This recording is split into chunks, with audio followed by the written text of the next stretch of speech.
Okay, well, welcome to another episode of the Rest and Recovery podcast. With me today is a friend and great guy, and he is a father, a leader in his community as a police officer in the great state of New Jersey. Jay, welcome to the Rest and Recovery podcast. What's going on, Scott? Thanks for having me. Yeah, man. I appreciate you taking the time out. I know you get a busy schedule and had the opportunity to get to know you over the last couple of years through the Iron Council.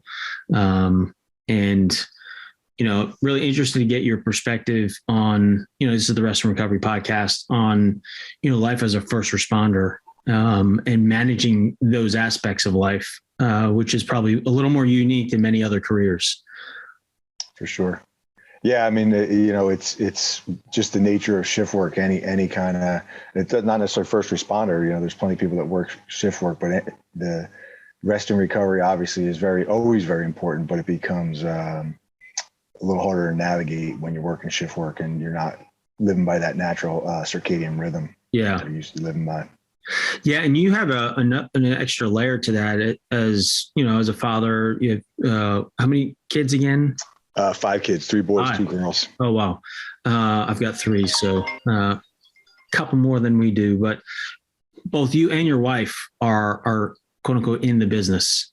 So that adds an extra wrinkle to things, probably some complexity, but maybe even some, at least between the two of you, some better understanding of where the other person might be in their state. Yeah, there's a dichotomy and there's a little bit of a catch-22 there, right? Because she can understand what I'm going through, but then it's also like, you never leave work at work and home at home, right? We've done a pretty good job over the years. She's been in law enforcement for 24 years. I'm 22. We've done a good job of kind of having a rule where we kind of leave work at work, but it's almost impossible to do that, right? When you're both working there. But it is also nice that there's a little more of an understanding of what, she's on steady days, which is good, but she's had to work shift work in her 24 years. I mean, she's only been on steady days for the last couple of years since she got a couple of promotions. Okay. Yeah. So how do you guys navigate that? I guess between the two of you, some ways that over the years, you've been married for a number of years now too, of like things you've learned to navigate those moments better, because they're going to be hard regardless, right? For sure.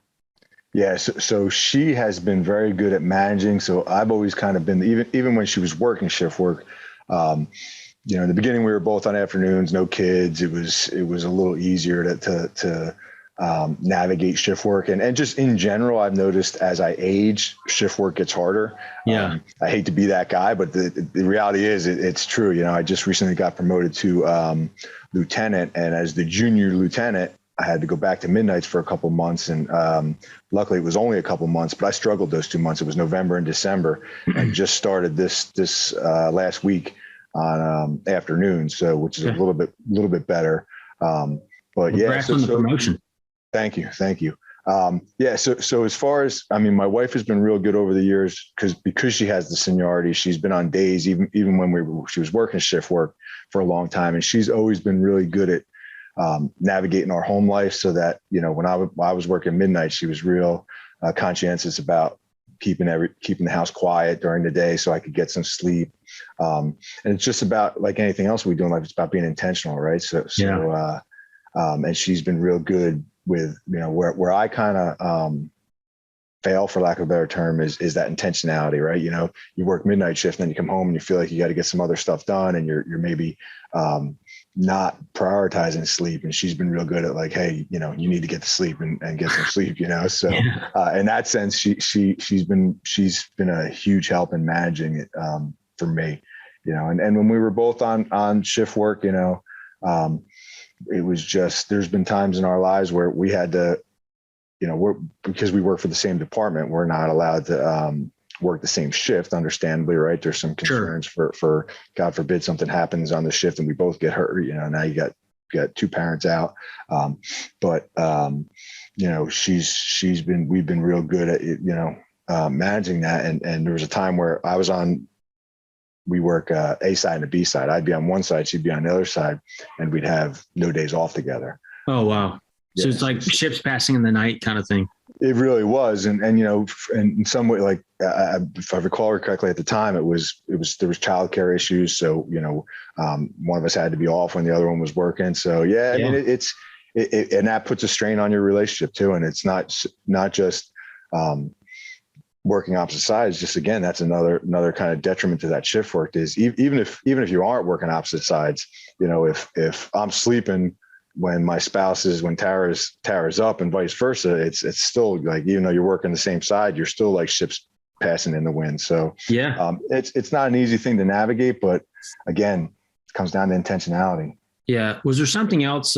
What would you say is being intentional? The most critical aspect? Would you say it just boils down to communication?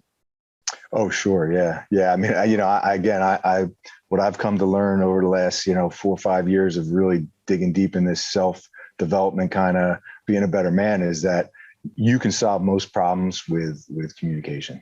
It really does boil down.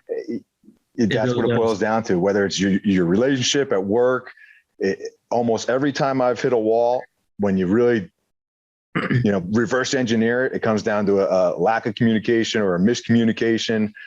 So yeah, just being real good with the communication and developing those skills for sure. Yeah. So when it comes to like shift work, you had mentioned, as we've seasoned, you and I are close to the same age. So, you know, your response time to adjusting to that and recovering to that has changed. What have you learned over the 20 plus years, both, you know, handling shift work and then just adapting yourself and being aware of yourself? Yeah, I think you hit the nail on the head. It's awareness, self-awareness, right? And self-confidence, I think, for lack of a better term, in the fact that it's okay to not be okay. It's just not okay to stay not okay, if that makes sense. It does. So, you know, as a young man, you're like, well, I can do this, suck it up, you know, be the strong soldier. And you never wanted to admit that you weren't okay. Now, as you get older, you're like, well, it's okay to say, you know what, I need to step back and I need some rest. I need to, you know, take today and just catch up on my sleep, whatever the case may be. So it's just, again, you know, being okay with not being okay and taking the steps to be okay. What was a trigger for you to realize that was a level of, growth or confidence, that was really the right answer? Yeah, I think just that comes with maturity, as well as experience and getting real clear on who you are, right? You know, we talk about that a lot in the Iron Council, our vision, right? Sure. So if you go back to get that clarity of who you are and who you need to be and have that self-confidence, it's when you develop self-confidence, you no longer feel the need to always be strong, right? Because you know that, listen, we're all struggling with something. Life is messy. You know, what you do with the mess is where you show your strength, right? So how to navigate through it. Right. Yep. So just having that understanding that again, one of the things that's really helped me is understanding that even the guys who don't want to admit it are struggling with the same things. Yeah. You know what I mean? We all have a lot of the same struggles, and you know, I think law enforcement in general has come a long way in the health, wellness, and resilience field. You know, when I first got on 22 years ago, it literally was, you know, if you listen, you see a lot of traumatic stuff, right? And add the traumatic stuff you see onto these, even if you're working day shift, most police departments don't work 8-hour shifts, you know, your traditional 8-hour shifts. So a lot of the studies will show that even the longer shifts, 10 and a half, 12-hour shifts, even if it's day shift, have a negative effect on you. So add that to the traumatic stuff, and it takes a toll on your body. But 22 years ago, it was suck it up, you're fine. You know, you can't do this job unless you have thick skin, and it's just not true, right? I mean, we're all human beings. We all deal with the same emotions, the same feelings, the same struggles. It's how we navigate those, and it's understanding. It's not to say that if you shouldn't have these feelings as a police officer or a first responder. It's knowing that, again, one of the things that I tell a lot of people who ask me about getting into the field is that, you know, you have to really sit down and decide, am I the type of person that will be running towards the danger when everybody else is running away? If the answer is no, that doesn't make you a bad person necessarily. Sure. It makes you self-aware. But if the answer is no, then you need to look for a different profession. So knowing that that's what you're getting into, and that these aren't normal.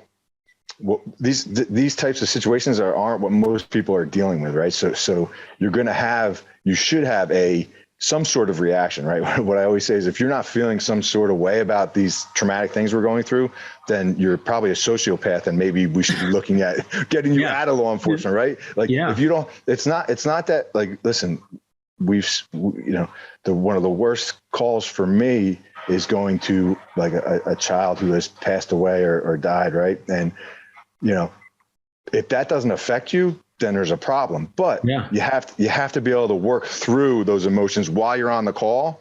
And then when the call's over is the time to say, hey man, that really sucked. I need to talk to somebody. I need to, work this out in my own head. I need to, whatever the case, however you're going to work through it, but to go through it and then say, no, I'm fine. Everything's cool. And, it's just that's the recipe for disaster. And like anything else, letting it build up inside, eventually it's going to explode. It's going to come out. Yeah. And it's not going to come out in a healthy way. No. And it seems to me, I've been using the term for myself, is good intention misapplied. Is like the whole basis behind that misapplication is like, you want to perform your job well, you want to meet the expectation. And somehow you're letting either yourself or people around you down. I would presume, not necessarily sure in your context, but in other aspects of life where, you just want to, the whole goal is to be the optimal person and meet that standard at the time, to support folks, especially in your line of work. For sure. Yeah. Yeah. And it is that, that misperception. You hit the nail on the head. There's a misperception of the type of person you need to be, right? So again, it's not that you don't have to have any emotions. You have to be able to deal with that emotion, right? And you have to know what steps you have to take. And I think sometimes we get a little desensitized to it, right? But the bottom line is 25 years of dealing with that stuff has an effect on you, right? And this is where, like, what the stuff you talk about, the rest and the recovery and the mental health of it comes into play. Yeah. And that desensitizing is not necessarily a good thing.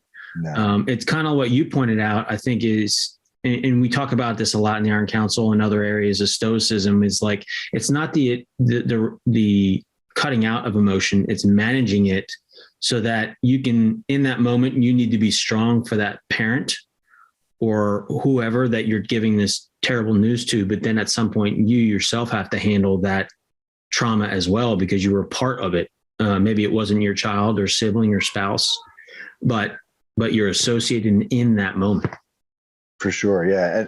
And knowing that it's okay to have those emotions after the fact. Right. So I'll share a story. We had a child, I don't remember now, maybe 8 to 10 years oldish. And I had an 8 to 10 year old. My oldest was that age at the time, which factors into it. Right. Having to deal with those, they're always traumatic, but when you become a parent, it was a little different for me. But so this particular kid had went into shock. He had an allergy. They stopped for some fast food, and he got milk instead of the apple juice or something, and went into shock, anaphylactic shock. And we don't carry, police officers don't carry EpiPens. The first aid squad didn't even carry him. I believe we were waiting for paramedics to come in. Unfortunately, and the mother didn't have one. Unfortunately, by the time the paramedics got there and gave the EpiPen, it was too late. This young boy passed away on the way to the hospital. Oh. During the call, listen, there's a lot of emotions going on, but we're all acting, right? And I didn't tell this story for years, and I just started telling it the last couple of years to kind of open the door for this. It's okay to have these reactions. I did my job. I escorted the ambulance to the hospital, because we still tried to get him to the hospital. The minute that ambulance pulled into the emergency room, and I'm getting emotional now just talking about it. The minute that ambulance pulled into the emergency room, I pulled over the side of the road and I broke down and just bawled for like 5 minutes. And at the time, I probably did think I'm weak. I shouldn't be feeling this way. Sure. In hindsight, I realized like that's the way it should have went down, right? You control your emotions while it's going on. Yeah. When it was over, I needed to release that, whether it was adrenaline, emotion, the fact that, I had an eight kid around the same age at home. But then again, it's about, okay, I've let this emotion out. Now I need to get it together and do the rest of the shift. Right. And again, this was a long time ago, but that's kind of how I remember it going down. I mean, who knows if it was a little messier than that, but it was handled the call was over, let my emotions, express my emotions, and at the time I wouldn't have told anybody that didn't tell the guys, hey guys, give me 5 minutes. I need to collect myself. But now as a supervisor, that's my job, right? That's my job. When we have one of those calls, to grab that guy and say, hey, why don't you go into headquarters, take a few minutes and process this, and then we'll get you back out on the road. Right. Unfortunately back then, again, there wasn't this mentality of that's okay. Right. So I didn't have any supervisor coming to check on me or any of us really. I mean, our department's been pretty good over the years. I had another incident early on. I was still training. I had just gotten out of the academy where another young boy, young, 3, 4, 5 years old, passed away in a fire. They did bring in some grief counselors and stuff, but again, it was like there's this program called Cop to Cop, which has come a long way, and they're good programs, but it wasn't. I don't remember anybody being like, "You need to do this," right? It was right. Like, hey, we're gonna have Cop to Cop come in. You were at the scene. You need to come in. You come in. Now I'm okay, and then everybody leaves, and we kind of checked off the box. We did it. Right. That's come a long way, and Cop to Cop is one of the reasons that's come a long way. But I'm sure there's still places where it's not acceptable to express those emotions. But I think we need to get away from that as a profession. Well, it's encouraging to hear, because that was one of my questions, was the evolution of your time on certain things around obviously fitness, but just more the emphasis around the physical, mental, and emotional strains that you all go through, that recovery process, the ability to have that space to do it. And like you said, just acknowledge those feelings. It's encouraging to hear that, institutions like that are starting to do that, especially in the line of work that y'all are in. Yeah. And, I think one of the things that's brought this about is some of these things. There's been statistics around for the 22 years about the life expectancy of a police officer. But I think, 22 years ago, it was just, well, that's just the way it is, and there's nothing we can do about it. Right. Right. Now we're realizing, whether it's through science or studies, that there is actually something we can do about this to kind of decrease these statistics that show that, the higher rates of cancer, higher rates of cardiovascular disease, higher rates of mental health issues, higher suicide rates among police officers. I think divorce rates. Yeah. I just read a statistic this morning while kind of preparing for this, and it was like, I think it was 23. It was like almost twice the number of suicides per 100,000 people, law enforcement, compared to the general population. Yeah. Wow. And then the statistic for life expectancy, and these are some old studies, and there's some debate on whether they're accurate or not. But even if somewhere in the middle is true, like I think it was the Buffalo Police Department, the Buffalo study, I think it's called. I could be wrong on that, but they basically said a 50-year-old civilian, for lack of a better term, has a life expectancy of 34 more years, something like that, 35 more years. A 50-year-old police officer has a life expectancy of like 7 to 8 years. Oh, wow. Yeah. That's a significant difference. Yeah. So again, maybe that study is not, I haven't broken down the study, but even if it's somewhere in between there, right?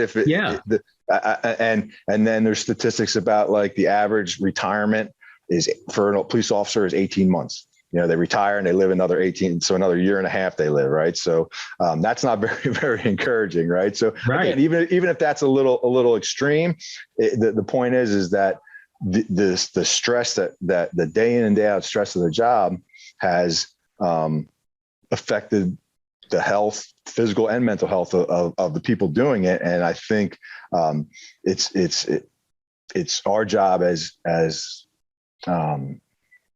the people in it and again, as I move up the ranks, to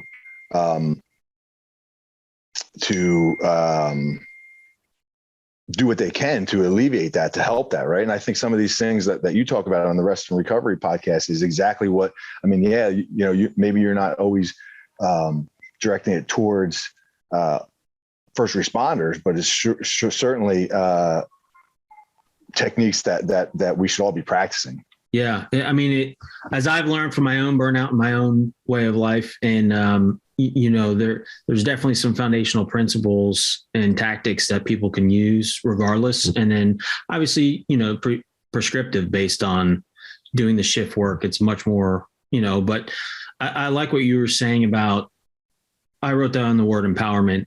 We talk about sovereignty a lot within the Order of Man and the Iron Council, of just acknowledging and not just throwing your hands up and like, it is what it is and just let it be. There's ways, it may not be an absolute right or wrong, left or right, but there's ways to hedge against that when you're swimming upstream with the level of stress and complexity that first responder communities, whether it's police or military, similar environment. Sure. I had a conversation with a past guest on that as well, and this is special ops and dealing with some of those same conditions or similar. Yeah, and I think a lot of times when I talk to people about these things, that they always want to know like what the department's doing, right? What's your department? And I do think the department has a role in it. Sure. But I do think there's a lot of personal responsibility, right? So mostly these conversations revolve around like physical fitness, because there's there's this huge requirement for physical fitness to get hired in most police departments, right? They give some kind of physical fitness test to get hired. And then while you're in the academy, most academies have a PT aspect to it, some more emphasized than others. And then the day you graduate from the academy, most departments, there's no physical fitness requirement. I'm talking in general terms, but my experience, most departments don't have it. And it becomes a liability issue, because if you require them to remain at a certain level of physical fitness, what do you do when the person doesn't meet those standards, right? And so it becomes a liability issue. So I get it from that standpoint. So in our department, we're pretty good. Our chief is very physical fitness minded. I mean, we just redid significant improvements on our gym, on our training room. We're allowed to, as long as there's coverage, we're allowed to train on our lunch breaks. Yeah. So we're very, but we give a voluntary physical fitness test, and we get we're about a 90 guy department now. We get about 25, 30 guys. So about a third of the department shows up for it. We'd like to see that number go up, but again, my point in telling all this is yes, the department has some responsibility for this, but it really, to me, comes down to personal responsibility, right? Taking control of your own health, of your own decisions. And listen, I struggle with a lot of this stuff. Like, I don't know if you've ever seen the picture of me, probably mid-career. So I played, sports in college, was always pretty physically fit. And then around between like 25 and 35, put on about, I had to be pushing 300 pounds, and not like a good 300 pounds. Really? Yeah. I'll have to show you the picture sometime. Yeah. Yeah. And that was just the stress of life and the job. And I tell everybody, I say, I never realized that I was a stress eater until hindsight, we talk about the lies we tell ourselves, right? And I always I'm just a big guy. I played college football. I'm just a big guy, because I probably weighed about what I weighed in college. But in college, I tell the story. In college, I could wear I didn't have abs, but I could cut the bottom of my football jersey off and not be embarrassed, right? So I was about the same weight, but I wouldn't even take my shirt off at the beach back then. So it wasn't the same kind of. But and that I'll tell you, when I decided to take control of my life and just make those changes, it changed the direction of my career. It changed just the direction of my life, right? And so I think what I promote is it's personal responsibility, right? The department can't do it. They don't have the budget. They don't have the time. They don't have the, they have to set up the environment. Right. Yep. And that's what we've done a good job at South Brunswick, right? There's no, that weight room we just redid. You don't need a gym membership if you don't want it. And to be able to work, not many people have the luxury to work out during their lunch break.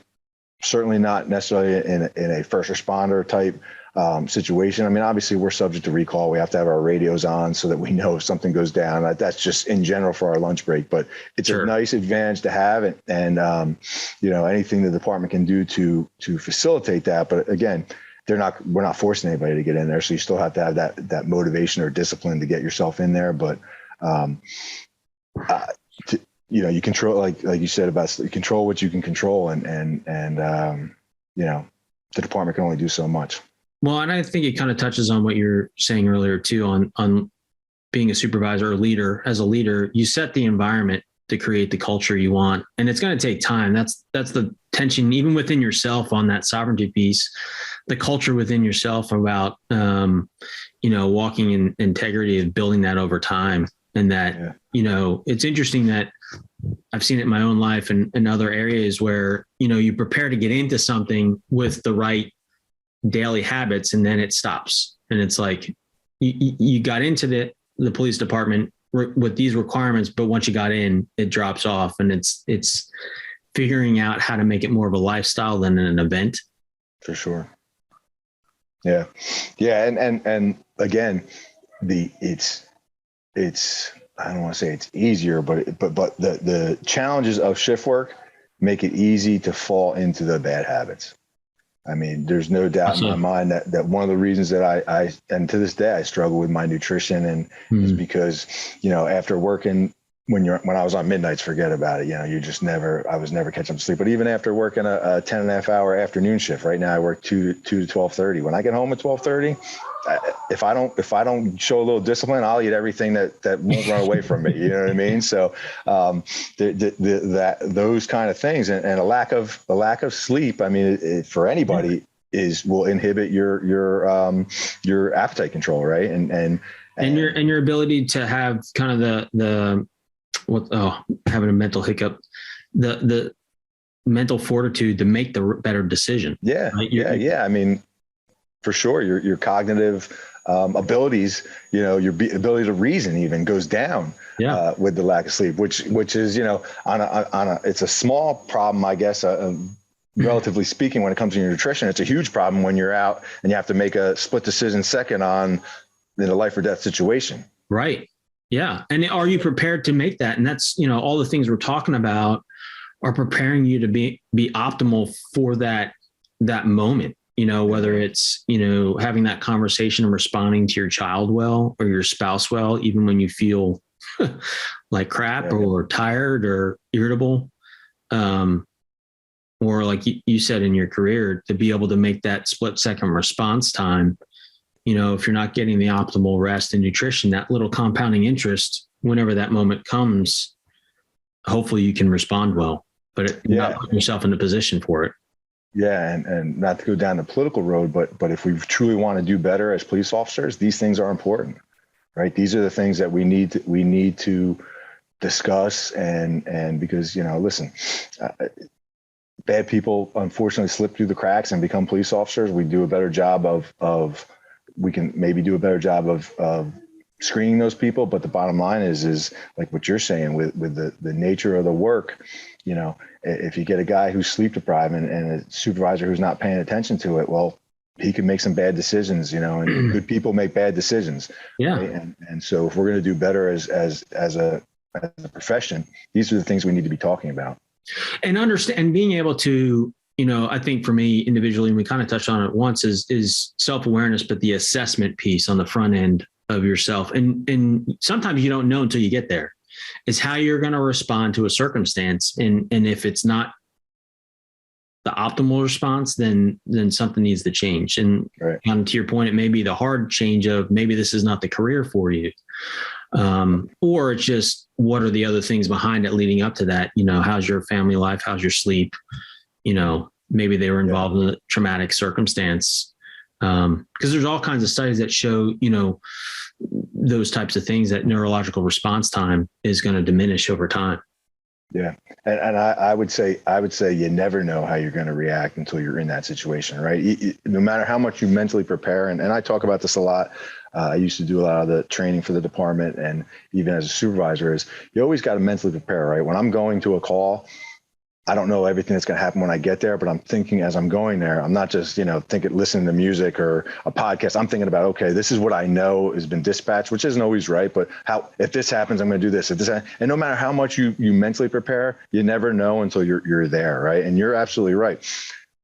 Hopefully when you get there, if you didn't act or respond or, ideally that doesn't boil down to life or death, but it is a question of, okay. And I don't think we're good at this. I think there's guys and girls and people in the profession that maybe shouldn't be, that aren't willing to say, well, this isn't for me. Right. It's like, that's tough to do. Right. You're basically saying so, but again, we as supervisors and as we need to kind of police ourselves in that sense to have those, fierce conversations that we talk about in the Iron Council, right? And me as a lieutenant, it's really important for me. I mean, it's not even just important, it's my job. If I see somebody in that position, to sit them down and have that fierce conversation with them and help them work through that and let them know it's okay to say, hey, this job isn't for me. Right. And over my years, I've seen guys and girls do that, but I don't think it happens maybe as often as it should.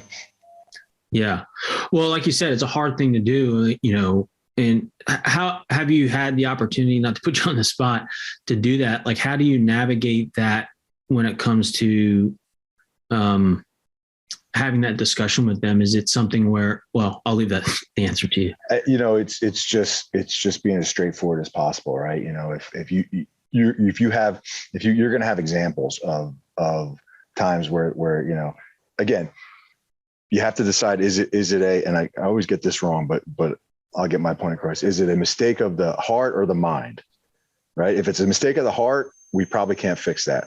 Right. We probably need to talk about, maybe you shouldn't be in law enforcement. Mistake of the mind, I can train your mind, right? I can train you. Hey, you didn't follow our standard operating procedures there. You didn't follow rules and regs. I can train you there. But if it's a mistake of your heart, then I need to have that conversation. And I just need to be as upfront as possible. And from this isn't really from an administrative standpoint, it comes down to, documenting that these things are going on. And but that's the business end of it. From the people side of it, it's just, it's having understanding and grace and letting the person know that they're not a bad person, because this it's just like anything else. It doesn't make you a bad person because law enforcement isn't cut out for you. It just means it's not your thing. And let's for me, it would be, let's help you find your thing. Yeah. You know what I mean? And because I feel called to service and called to lead people, and to just cut them loose is not serving them or leading them. Right. That's a great point. Of too often it's just fish or cut bait.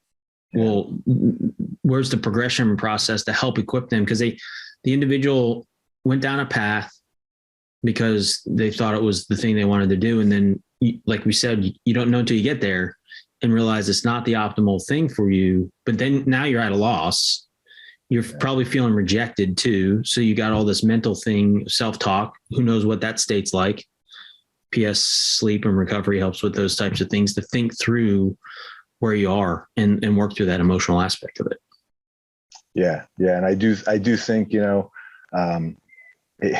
just again, I know we keep harping on it, but this is what we're talking about. The stress of the actual job, on top of not even either wanting to do it or knowing that you're not really cut out to do it. I mean, it just compounds, right? So it's again, for somebody who knows, like, hey, I'm cut out to do this, like, this, not to sound arrogant, and I'm not the guy that always wanted to be a cop. I wasn't always happy with my career, but again, to not to sound arrogant, but I've always been good at, even when I wasn't happy, I was good at it. And I think I'm cut out for it, if that makes sense. Yeah. So dealing with the stress of it is a little easier, knowing like, hey, I can do this, right? I have the personality for it. I'm cut out. Can't imagine questioning yourself on top of all the other stressors that come with the job. Sure. Yeah. And I think, context is key, is understanding the conditions you have to operate in. Kind of mentioned it earlier. And if it's the right fit for you, or how to navigate through those moments. Yeah. Wanted to go back to fitness. So you said, you're an athlete, played football in college, and then walked away from it, which I can relate to my mid 20s and 30s as well. And saw a photo of myself and was like, what in the world is that? And got back into it. My sport was running, but do you have a particular fitness regimen that you go through personally?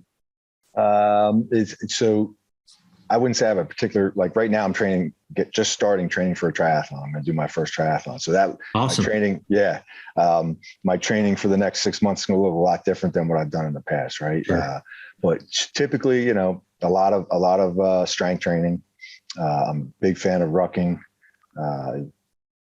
I ruck even now. I ruck almost every morning, get up early.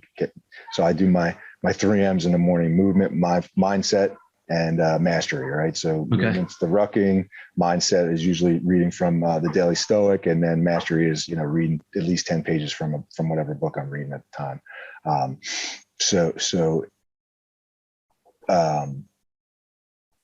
It's funny, the stories you tell us, I've never considered myself a runner. So I've been kind of all over the place with my fitness over the years. Yeah. I'll tell you, in college, I was a defensive lineman. Every lineman had to run the 1.5 miles in like under 12 minutes, which really is not that hard. Right. But back then it was like a stressful thing coming into camp. I was like, man, I don't know if I don't want to be in the morning crew, because if you didn't make it, you had to get up before everybody else and before breakfast and go run. And knock on wood, all 4.5 years that I played there, I made it, but barely every year. Right.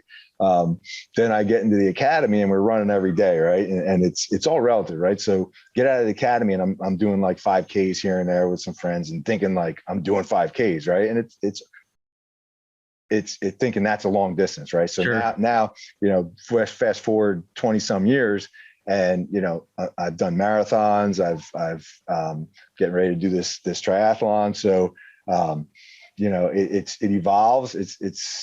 I try and, especially now that I know it's cliche and corny, but I'm really just training for life, right? I don't have any, like even this triathlon. The main reason I'm doing a triathlon is because, again, one of the stories I've told myself over the years, I'm not a swimmer, right? I have, and I forget where I was, just maybe it was not in the Iron Council, but I was just telling the story, these things that we grow up with, these ideas we grow up with, right? And it's still kind of like a joke with my mom. I remember being 5 years old at the YMCA and having to be like thrown in the pool because I did not want to take swim lessons, right? So it was like this traumatic thing. And all these years I didn't swim. I had every phys ed major in college. I had to take an aquatic fundamentals class that was taught by a retired Navy SEAL.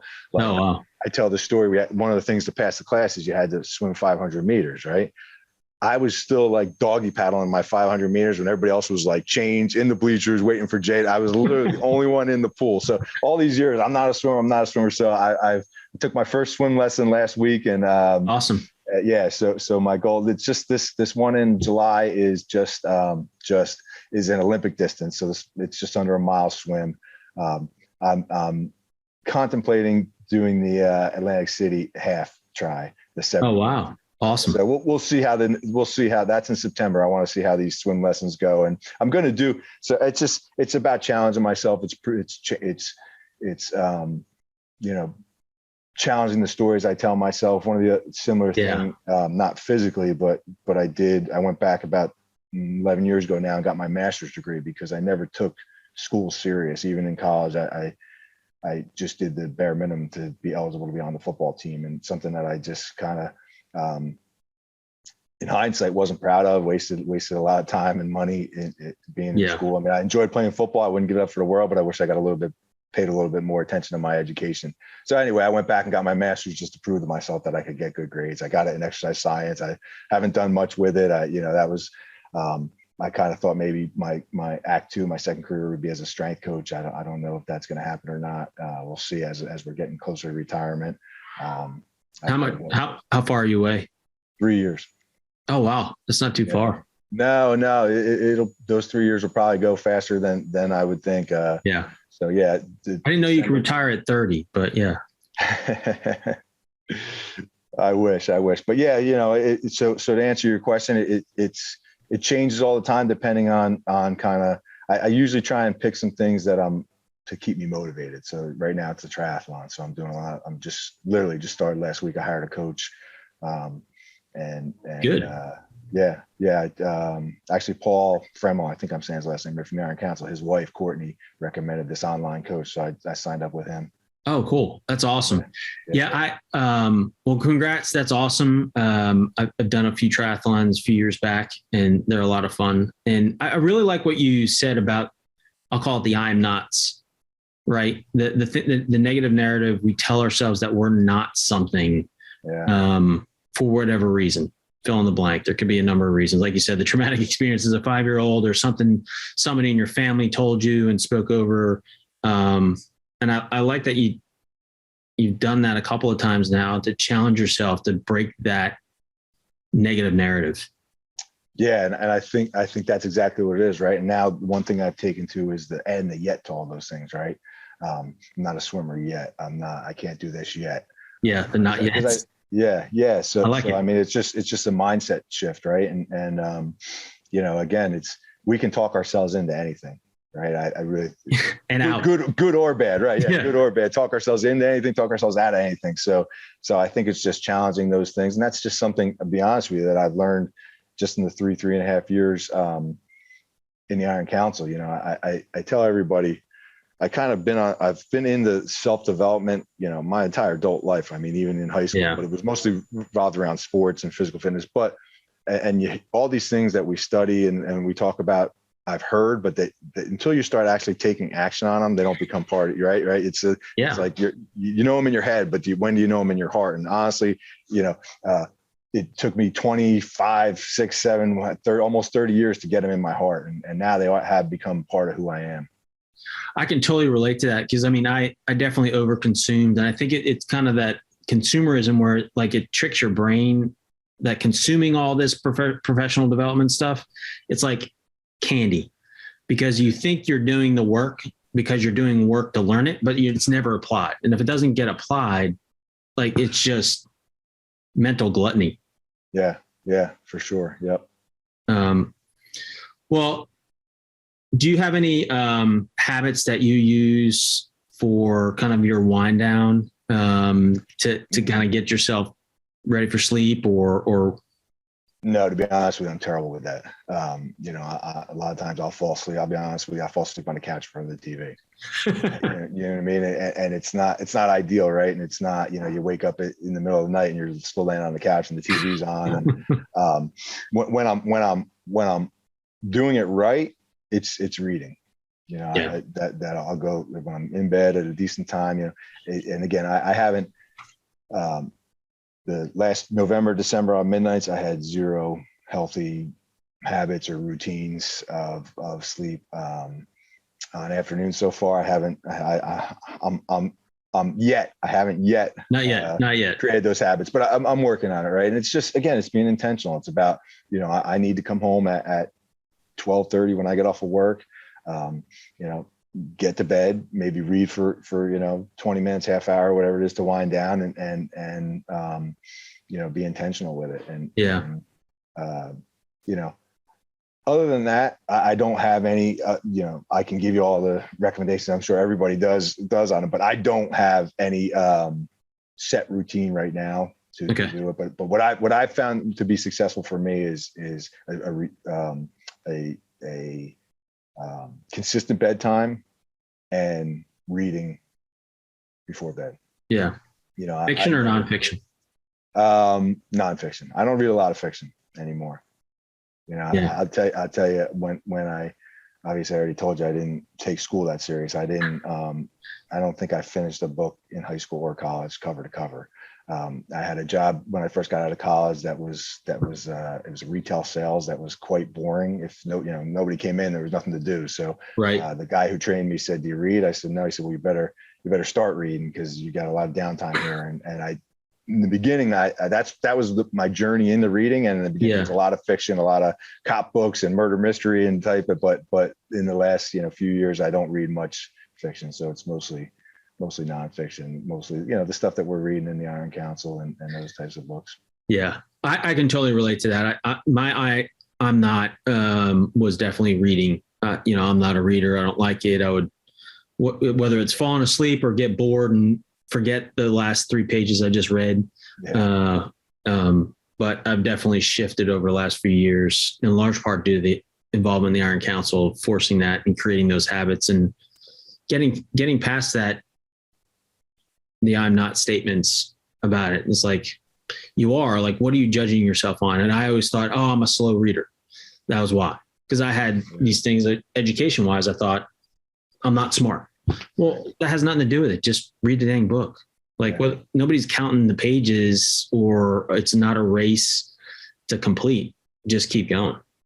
Yeah. Yeah. And that the book we're reading this month, The Confidence Gap, right? He talks about reason giving. And that's one of them, the judgments we put on ourselves, right? Yeah. So you got to get over those judgments. And, it's funny as we're talking, I'm thinking, it would probably be, to get back to the sleep routine, it would probably be more beneficial to read a fiction book before going to bed than a nonfiction self-help where I'm like, gets my brain thinking, and you know what I mean? Where the fiction book, it's like, you're not really thinking about what you're reading per se. Right. Yep. So it's probably, listen, I definitely, here's what I know. I need to create a routine and start prioritizing. And I've said this for years, but it's again, hate to be that guy, but as I age, it's become more and more important. I need to prioritize sleep. Yeah. Yep. 100%. All right. Well, Jay, I appreciate your time. I like to close things out with a few personal questions, nothing too heavy though. So what we just goes into the first question. What are you reading right now? So right now I'm reading The Confidence Gap, and I am rereading Sovereignty, Ryan Mickler's book. So we're as you know, I'm leading the new guys through their onboarding them into the Iron Council. So they're reading that. I'm reading it with them.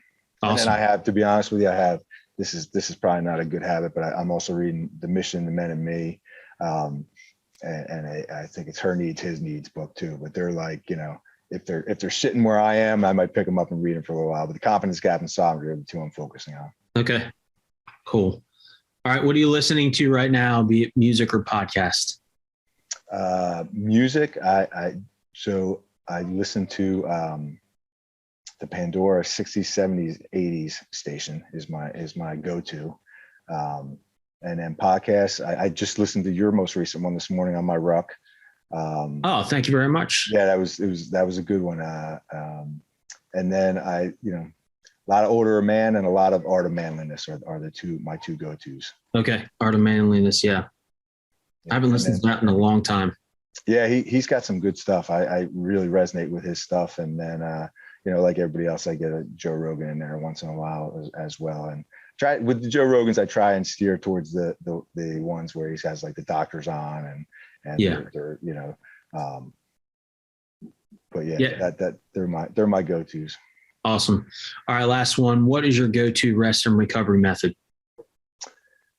Go-to rest and recovery method. So I don't know if this is a positive one, but I'm gonna let you know that I binge watch Netflix a little bit when I really need to just kind of chill out and rest. But as far as good stuff, I'll get a massage once in a while when I really feel like I'm starting to get run down. I wish, just time wise, money wise, I if I could go for a massage once a week, I would.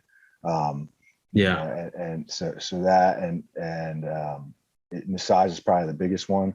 I don't know if it's rest and recovery because it's one of the hardest things I do every week, but it does mentally recharge me is hot yoga. It is. Hot yoga is awesome. I loved it. I haven't done it in years. We were going before all the COVID stuff, but I love that. A good sweat is really good for you. Yeah. I mean, like when I tell you, when I walk out of there, I'm like exhausted. I mean, it really is one of the hardest things I do, but from a mental standpoint, I'm just, and I do, obviously, it's good for my hips. Sitting in the police car all day, tight hips. It's very good. And just, over the years, like, one of the things I'm doing right now is I went to he's a massage therapist, but he's not, I didn't get a massage from him. And I wish I had it's some method, but he's basically, my right hip is real tight and my left shoulder has been bothering me. And he gave me these exercises to do, and they're not super hard, but it's from a recovery standpoint, it's going to make a huge difference on the other stuff I do, because that being in pain limits what you can do. Sure. Yeah. I can totally relate to the tight hip flexors. I mean, I think everybody does just because we spend so much time sitting all day, but yeah, I'm a huge fan of infrared sauna as a way to kind of sweat it out, but whatever works for you. Cause it's active recovery. If it gets your mind out of it and you're focused on what you're doing. And yeah. So, I joke about the Netflix, but years ago, I owned a CrossFit years ago. And okay. When I got my CrossFit certification, one of the instructors there, and this resonated with me. He says, when you're on a rest day, he said, I don't care what you do. He said, if resting is laying on the couch watching TV for you, then that's resting. Yeah. So again, there's certainly active recovery and all that, but sometimes you just need, if that's what you need to really reset your brain and recharge it, it's the dichotomy of not getting literally caught up in the, I can't get up because I need to watch the next episode, which I've been there. Don't get me wrong. I've been there, but it's having that discipline to say, all right, the rest and recovery is over. I need to get back to work. Define binging. Is it 2 or 3 or is it 5? Right. Yeah, right. Exactly. Yeah. Which it's been 5. So not something I'm proud of, but I'd be lying if I said it wasn't. But, I do think when it comes to it all boils down to your goals too, right? Like if I'm training for this triathlon, I think my rest and recovery needs to be a little bit more directed than if I'm just, getting my 3-4 days a week in the gym and doing a little cardio, and I need to wind down from the stress of work and right is different than if I'm training for this event, right? I think it needs to be a little bit more directed towards, again, injury prevention, right? And dealing, because if I got this hip problem and the shoulder problem when it comes time, like right now with my swim, I can't get my instructor's really trying to get me to lengthen my stroke with my left arm, but it's the shoulder that's keeping me from doing that, right? I'm like protecting it because I'm afraid it's going to hurt, or whatever. So I'm being a little protective and I'm shortening my stroke. So that kind of rest and recovery and rehab and prehab needs to be a little bit more directed than if I wasn't training for the triathlon. Yeah. And accounting for all the things, we've been talking about stress. I mean, stress isn't necessarily good or bad. It's just, how are you going to adapt to it? And if you're doing this triathlon, you've got different stressors in your life. So you have to account for the whole and adjust for that. And that's one thing I know that got me in the mess and really the launch of the podcast, but I didn't account for it. So it turned into overtraining and under recovering. Yeah. And this coach that I hired is real good with that. I'm just getting to know him. But one of the first things he said was like, listen, if you don't get a day of training in because you're stressed, and he's like, don't sweat it. You just get back into it tomorrow. I mean? He's not like real rigid with, you miss a day of training and you blew everything. Because it's not true, right? I mean, we create that story in our head that like, oh my God, if I don't train, I was supposed to train 6 days this week and I only trained 5. There goes I'm never going to be able to complete this triathlon. Come on. Yeah. Right. But we've all been there, right? You need somebody to rationalize that with you and say, hey, you're going to be okay. And that's one of the reasons why I hire a coach. Well, and I mean, as a runner, I don't know how many times in training, and that's a negative compounding where you miss. And I look back and I'm like, why did I throw the baby out with bathwater and make it binary? And if I woke up late, I needed to get up at 4:30 to go fit whatever my 7-mile run in. Well, I woke up late. Well, why didn't I just go run 2 to 4 as opposed to 7? Instead, I bailed on the whole thing, pissed off, and would go on my day. And that would just sit on me, like, because I quit on it. Yeah. And that little bit over time. And it's like, well, I could have just done 2. Yeah. Even 1, put the shoes on, go stretch or do something. Yeah. No, for sure. Yeah. And that's also, it just made me think of what I tell people when they're like, I just don't have the motivation, right? Just go out there and run. Cause you tell yourself you're going to run 1 mile, it's going to turn into 2, right? Yeah. Maybe not if you've in your situation, what you're talking about, where you don't have the time, you got to get to work or whatever. But I got this from a buddy of mine who owns a gym down in Mascon. He says, just go out and do 5 minutes. Guarantee you're going to do more than 5 minutes. I have a garage gym. He says, you're not feeling it, just go out and do 5 minutes. Tell yourself, I can commit to 5 minutes. And then, I've had to use that, and I've never just done the 5 minutes and walked back in the house. So, And it makes me think of the exact example in Atomic Habits. It's one of my favorite books. A lot of around what we're talking about is creating the habit, but that connection between the head and the heart that you mentioned. Yep. And doing the work and getting there to your overall goal. Yeah. For sure. Well, Jay, grateful for your service, for your time, for your leadership, to your bride as well. Thank you. It's our honor. It really is. I mean, we see it as an honor to serve the community. Thank you, sir. Be well. Yeah. Thanks for having me on, man. Appreciate it.